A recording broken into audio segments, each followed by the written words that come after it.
Hello everyone, welcome to infomercial and ad forum. 7 C's of communication में एक important C होता है जिसको हम कहते हैं कंसाइसनेस। इसका क्या मतलब है और हम इसको क्यों यूज करें और हम कैसे इस स्किल को या इस कम्युनिकेशनल टूल को अपनी राइटिंग के अंदर अप्लाई कर सकते हैं, वो हम इस वीडियो के अंदर डिस्कस करने वाले हैं। So what is conciseness? Conciseness means writing ideas in a few words. जी हाँ, बिल्कुल, समेटना। अपने आइडियाज को या अपनी बात को या अपने सजेशंस को, एडवाइसेस को, कंप्लेंट्स को या जो भी आप बता रहे हैं अपने रिटन, मैं क्या कह रहा हूं, रिटन मटेरियल के अंदर, उसको अगर आप समेट सकते हैं, कुछ लफ्जों के अंदर बयान कर सकते हैं, तो दैट इज कॉल्ड कंसाइसनेस। इसका दूसरा नाम होता है ब्रीफ। ब्रीफ कहते हैं मुख्तसर लफ्जों के अंदर अपनी बात को बयान करना। कुछ लोग होते हैं जिनकी आदत होती है कि वो बहुत ज्यादा बातें करते हैं, हालांकि उनकी बात करने का एक ही मकसद होता है या फिर एक ही मतलब होता है, लेकिन फिर भी 3-4 सेंटेंसेस को इस्तेमाल करके ना वो अपनी बात को वजाहत करने की, एक्सप्लेन करने की कोशिश कर रहे होते हैं, एंड दैट इज रॉन्ग। कंसाइसनेस आपको सिखाता है कि किस तरीके से आपने अपनी बात को कम से कम लफ्जों के साथ समझाना है। I hope that makes sense and I have cleared my self. Now have a look on example. अब आप ये देखिए, there is a need for the implementation of changes to the current system in order to improve efficiency. इस बात का मतलब ये है कि कुछ बदलाव लाने की जरूरत है सिस्टम में ताकि बेहतरी आ सके, राइट? अब ये इतना बड़ा सेंटेंस हमने लिखा है, इसको कंसाइज, इसको ब्रीफ, इसको एक मुख्तसर लफ्जों के साथ भी तो लिखा जा सकता है ताकि हमारे रीडर को पढ़ने में मजा आए और उसको समझ में भी आ जाए, और उसका वक्त भी बड़ा कीमती है, obviously we know that. So here is the concise material, और you can say concise version. Changes are needed to improve the efficiency of the current system. Simple is that. आप इन दोनों बातों को एक मर्तबा पढ़ें, 2 मर्तबा पढ़ें या 10 मर्तबा पढ़ें, आपको दोनों बातों का मतलब बिल्कुल सेम नजर आएगा, समझ आएगा, राइट? लेकिन बात है सिर्फ लेंथीनेस की, डिटेल्ड है। रेड कलर का थोड़ा सा वर्डी है, राइट? और ग्रीन कलर का ऑब्वियसली इट इज कंसाइज, लफ्जों को कम इस्तेमाल किया गया और कॉन्सेप्ट को बेहतर अंदाज में समझाया गया है। Now there is, if you are concise, then your reader will enjoy reading and understanding your written text. अगर तो आपने कंसाइसनेस के रूल को फॉलो किया है अपने लिखत में, यानी कि आपने जो कुछ भी लिखा है उसमें अगर आप कंसाइज बात कर रहे हैं तो आपके रीडर को पढ़ने में मजा भी आएगा और समझ में भी आ जाएगा। और अगर आप नहीं हैं, if you are not concise, then your reader will get confused while reading because of your extra wording. Of course, लंबी करेंगे किसी भी चीज को तो रीडर को ना तो पढ़ने में मजा आएगा, ना सुनने में, और ना ही उसको समझ आएगा, राइट? कंसाइज राइटिंग रिमूव्स और रिप्लेसेस फिलर। आपको पता है फिलर क्या होते हैं? फिलर होते हैं that is, there are, it is, इस तरह के वर्ड्स ये फिलर होते हैं। सॉर्ट ऑफ, काइंड ऑफ, हम कहते हैं this is kind of, kind of, sort of, like this. Repetitive का मतलब होता है रिपीट करना, एक ही बात को दूसरे लफ्जों का सहारा लेके रिपीट करना, इन शॉर्ट लंबी करना, right? And purposeless words from your sentences. तो कंसाइसनेस को तो मैं कह सकता हूं कि इट इज अ स्किल, ये आपका एक स्किल है, दिस इज महारत बेसिकली। एक मर्तबा, 2 मर्तबा प्रैक्टिस करने से कंसाइसनेस नहीं आती, आपको बार बार प्रैक्टिस करनी पड़ती है। It takes time, it takes your efforts. आप जब किसी चीज को रीड करते हो और फिर आप उसको अपने लफ्जों के अंदर, मुख्तसर लफ्जों के अंदर बना के पेश करते हो, एंड दैट इज कॉल्ड कंसाइसनेस। और वो रीडिंग से आता है, लिखने से, बार बार लिखने से आता है, alright? So now we have some rules you can acquire the skill of conciseness. आप अपनी राइटिंग के अंदर कंसाइसनेस को किस तरीके से फॉलो कर सकते हैं? Number 1 case is avoid passive voice. मुझे जहर लगते हैं वैसे पैसिव वॉइस, शायद आपको भी लगते होंगे। क्यों? क्योंकि हमारी बात को लंबी कर देते हैं फजूल में, बस मतलब सेम होता है। वही वाली बात को एक्टिव वॉइस से भी समझाया जा सकता है, राइट? लेकिन फिर भी आपने वो पैसिव वॉइस लगा के अपनी बात को लंबी करनी है, and that is quite Verde. फिर वो वर्डी हो जाता है, फिर वो कंसाइज नहीं रहती बात। Have a look on this one. The assignments will be submitted by the students by Friday. एक तो ये हो गई बात, ठीक है। लेकिन यार इस बात को बेहतर अंदाज के अंदर, एक्टिव वॉइस के अंदर भी तो समझाया जा सकता है। Students will submit the assignments by Friday, simple is that. अब आप खुद देखिए रेड वाले में कितने वर्ड्स हैं, 1 2 3 4 5 6 7 8 9 10, आई थिंक 10 वर्ड्स हैं या 9 और 10 वर्ड्स हैं। लेकिन ग्रीन वाले में आप गिनिए 1 2 3 4 5 6 7, ओनली 7 वर्ड्स आते हैं। तो कंसाइज कौन सा हुआ, ग्रीन हुआ obviously, and that is called when you avoid passive voice. Now number 2 case which states that avoid nominalisation. Nominalisation को अवॉइड करना है आपने। सर जी ये क्या चीज होती है? नॉमिनलाइजेशन का मतलब होता है जब आप वर्ब्स को नाउन के अंदर कन्वर्ट कर देते हैं। सर नहीं समझ में आया, कोई बात नहीं। देखिए कुछ ऐसे वर्ड्स होते हैं जिनके आगे हम मेंट, MENT मेंट, TION लगा के शन शन कर देते हैं ना, तो वो जो जितने शन शन वाले वर्ड्स हैं और मेंट वाले वर्ड्स हैं ना, वो असल में नॉमिनलाइजेशन के वर्ड्स होते हैं। हमने वर्ब्स को, अच्छे खासे एक्शन वर्ब्स को, छोटे वर्ब्स को हमने बड़ा कर दिया, तो वर्ड ही हो गया ना, अभी लंबी कर दिया आपने, and that is called the nominalisation, and that you should avoid. For example अब आप ये देखिए डेवलप, जहां पर आप बोल सकते हैं कि we will develop an strategy, you can say, लेकिन आपने वहां पर बोल दिया no we will have a development of strategies in our company. तो भाई डेवलप भी तो बोल सकते थे आप, फिर डेवलपमेंट लगाने की क्या जरूरत है, उसके साथ फिर 2-3 एक्स्ट्रा वर्ड्स भी आपने लगा दिए, right. Establish, government will establish, या तो फिर हम ये कहते हैं कि after elections new government will establish, ठीक है। लेकिन मैंने कहा मुझे लंबी करने का दिल चाह रहा है, तो मैं बोलूंगा after the elections new government will be in the establishment.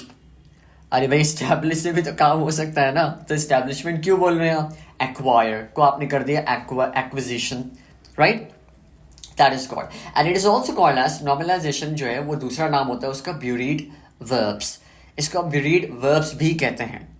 Okay जी, so have a look on this list. आप ये देखिए, इसको थोड़ा सा वीडियो को पॉज करके आप पूरी लिस्ट खुद ही पढ़ लीजिएगा।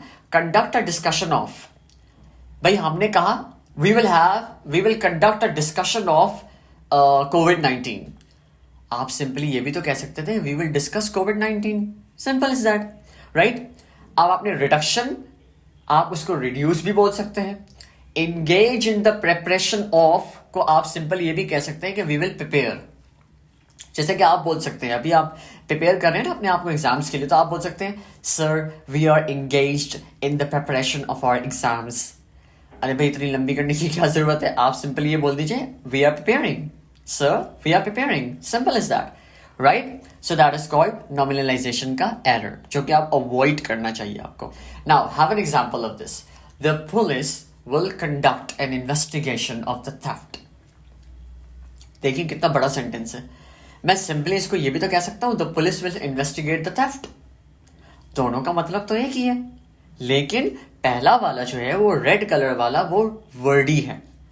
अगर मैं अपने लिखूंगा ना अपने थीसिस के अंदर, अपनी रिसर्च के अंदर, अच्छा कंसाइसनेस एक स्किल है जो कि मैंने आपको बताया है, और कंसाइसनेस आपके काम आएगा जब आप रिसर्च कर रहे होंगे। शायद आप ग्रेजुएशन अभी कर रहे हैं, BS नर्सिंग कर रहे हैं आप, या फिर BS इंजीनियरिंग कर रहे हैं आप, कॉमर्स में कर रहे हैं, इंग्लिश में कर रहे हैं, कोई से भी आप फील्ड के अंदर कर रहे हैं, आप रिसर्च लाजमी करेंगे। स्टूडेंट पेपर आप जरूर बनाएंगे अपने एंड ऑफ द लास्ट या 8th सेमेस्टर के अंदर, तो वहां पर आपको कंसाइसनेस का जो स्किल है वो बड़ा काम आएगा, क्योंकि रिसर्च तो is all about thesis and या तो फिर स्टूडेंट पेपर, और उसमें तो भाई वर्ड्स गिने जाते हैं, राइट। 10,000 वर्ड्स का आपने बनाना है, 4,000 वर्ड्स का आपने बनाना है, तो वर्ड्स के हिसाब से आपने बड़ा गेम खेलना होता है उसके अंदर, and that conciseness can teach you really well. Okay, now number 3 is avoid redundancy, and that is somewhere my favorite as well, क्योंकि मैं एक टीचर हूँ। मैं आपको बताता हूँ redundancy का क्या मतलब होता है, गौर से सुनिएगा। redundancy का मतलब होता है रिपीट करना, एक ही बात को 2 जुमलों में बताना, या 2 जुमलों के अंदर बताना, या 2 तरीकों से बताना। देखिए एक रिडंडेंसी होता है जो कि टीचर करता है क्लास के अंदर, एक कॉन्सेप्ट को समझाने के लिए वो 2-3 जरियों से उसको समझाता है, या फिर 2-3 जुमलों से उसको समझाता है। कि अगर किसी बच्चे को इस तरीके से नहीं समझ में आया तो दूसरे तरीके से समझ में आ जाएगा, right? That is a good redundancy, वो एक अच्छी रिडंडेंसी है। लेकिन अगर मैं बात करूं कि आप लिखते हुए अगर आप रिडंडेंसी कर रहे हैं तो इसका मतलब ये हुआ कि आप एक ही बात को दो लफ्जों के अंदर या दो जुमलों के अंदर बताने की कोशिश कर रहे हैं, जो कि आपके रीडर का टाइम वेस्ट करने वाली चीज है और शायद वो कंफ्यूज भी हो सकता है, राइट? हैव एन एग्जाम्पल, ये एक definition, redundancy means saying one concept in two different ways, दो बातों के अंदर बताना, राइट? 3 इडियट वाली मूवी के अंदर भी आपने वो वाले सीन देखा होगा, जो कि मैं अक्सर इस एग्जाम्पल देता हूँ अपने स्टूडेंट्स को, मशीन वाला सीन, कि भाई मशीन की डेफिनेशन बताओ, राइट? तो वो भी मतलब वो अपने अल्फाजों के अंदर बता रहा था, वो अपने अल्फाजों के अंदर बता रहा था, पैराफ्रेज कर दिया थोड़ा सा उसने, शॉर्ट एंड कंसाइज बता दिया उसने, राइट?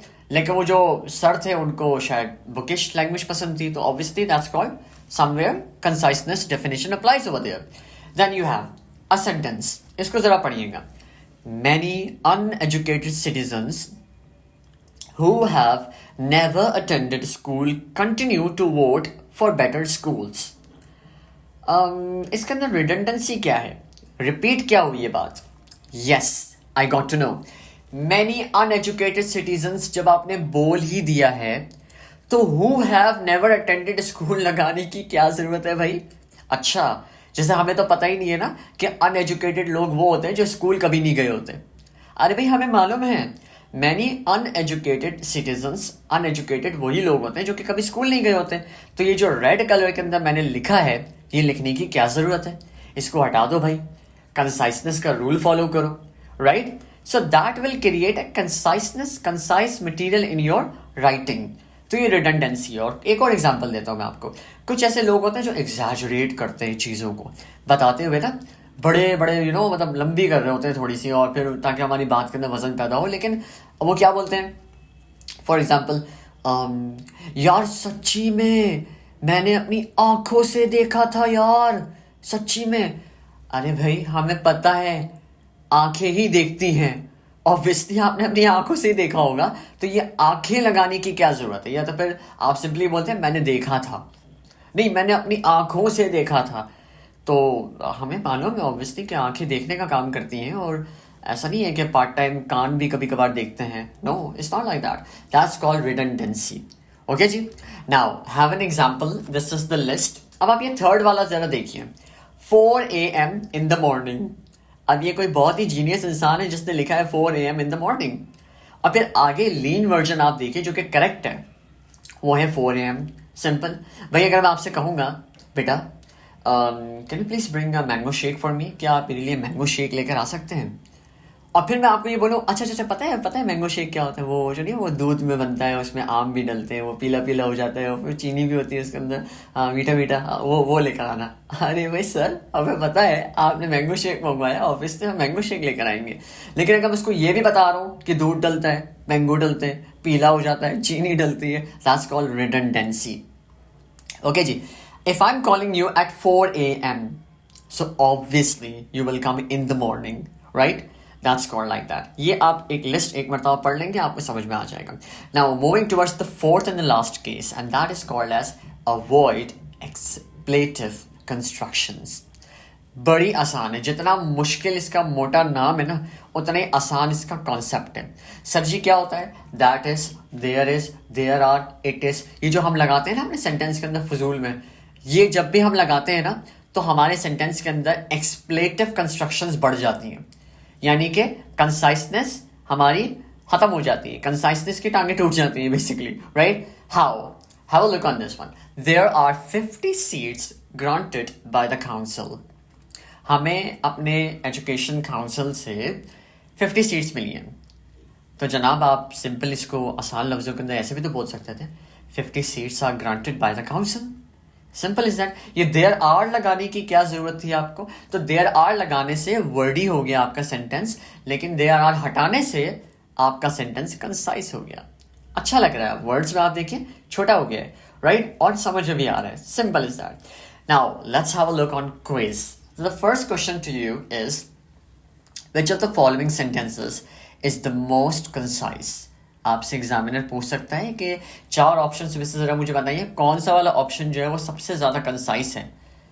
तो number 1, the reason for the delay, ये तो बहुत बड़ा है लेकिन फिर भी हम पढ़ लेते हैं. The reason for the delay is because there was a lack of communication among team members. Okay अम्मा जी. Number B, the delay occurred due to a lack of communication among team members. ठीक है, थोड़ा सा सही लग रहा है. उसके मुकाबले में तो ऑब्वियसली कंसाइज है और बात का मतलब भी पूरा है. See, due to a lack of communication among team members the delay happened. ये मुझे थोड़ा सा सही नहीं लग रहा. D option, the project was delayed because team members did not communicate effectively. चारों का मतलब एक ही है, लेकिन चारों में जो सबसे बेहतरीन कंसाइज हुआ वो है B. The delay occurred due to a lack of communication among team members. Okay जी. Now we have another question. What is the most concise way to express the following idea? कौन सा idea? ये वाला idea. The teacher provided an explanation to the students. ठीक है जी. हाँ, अब मुझे अब याद आया आपको, एक हमने अभी केस पढ़ा है, वो वाला जो वो क्या है यार, उसका वर्ड बड़ा मुश्किल सा है, नॉमिनलाइजेशन, राइट. इसको हम नोमी पढ़ लेते हैं क्योंकि भांजे का नाम है मेरे, और उसका भी कंसाइज नाम है Nomi basically, right. So okay, सो नॉमिनलाइजेशन वाला जो था उसमें हमने पढ़ा था कि हम शन मेंट लगा देते हैं वर्ड्स के साथ. अब आप ये देखिए, the teacher provided an explanation to the students. Simple आप एक्सप्लेन भी तो कर सकते हैं ना इसको, प्रोवाइडेड लगाने की क्या जरूरत है. देखते हैं A option, an explanation was given by the teacher to the students. नहीं, एक्स्ट्रा वर्ड लगा हुआ है, गिवन नहीं आना चाहिए. The students were provided an explanation by the teacher. नहीं, अगेन वही वाली बात है. The teacher explained to the students. Very well, simple. D भी पढ़ लेते हैं. An explanation was done to the students by the teacher. ये तो पैसिव वॉइस है. नहीं, तो जनाब simple C is the right option. The teacher explained to the students. That's it. Explanation की जगह पे अब हमने लगा दिया explained. That's it. Now we have one more question for you. Which of the following sentences contains redundancy? वही वाली बात, सच्ची में यार मैंने अपनी आंखों से देखा था, right? Redundancy. The new innovation is considered to be groundbreaking and revolutionary. Okay. She returned back to the office after the meeting. ठीक है. The final outcome of the experiment was completely conclusive. इसमें मुझे कोई खास redundancy दिख नहीं रही है. वो पूछ रहे हैं रिडंडेंसी है, इस कौन से ऐसे सेंटेंस है जिसके अंदर रिडंडेंसी है. ठीक है, तो हमने रिडंडेंसी वाला सेंटेंस को चुनना है, कंसाइज वाला नहीं चुनना. He personally met with each member of the team. ये भी कंसाइज है. मुझे ऐसा लग रहा है यार ये तो ए ग्राउंड ब्रेकिंग एंड रेवोल्यूशनरी, दो वर्ड्स यूज हुए हैं, लेकिन दो वर्ड्स तो हो सकते हैं, कोई मसला नहीं है. बी ऑप्शन मुझे लग रहा है, she returned back to the office after meeting. Yes exactly. See, she returned back. आपने रिटर्न्ड जब लगा दिया है तो फिर आगे बैक टू द ऑफिस लगाने की क्या जरूरत है. बैक टू द ऑफिस का क्या मतलब है, रिटर्न का मतलब भी तो वही है, दोनों का मतलब एक ही है. Then you should put simple, she returned to the office after the meeting. Simple, back लगाने की क्या जरूरत है. So B is the correct option over here जिसमें रिडंडेंसी है. ओके, लंबी की हुई है इसके अंदर. And then, now that was all for your conciseness. I hope you got that. And for more quiz, as you all know that, कि हमारी वीडियो के description में आपको एक link मिलेगा. When you click that link, it will take you to the drive. And over there you can find a PDF file जिसके अंदर चारों केसेस के ऊपर 5 या 6 7 MCQs आपको मिलेंगे with their respective answer keys. Okay, so I hope that you will do that, and inshallah it will clear your concept about conciseness more efficiently. And if you have still any question, you can ask me in the comment section below. Thank you so much for watching Infomercial. Please subscribe.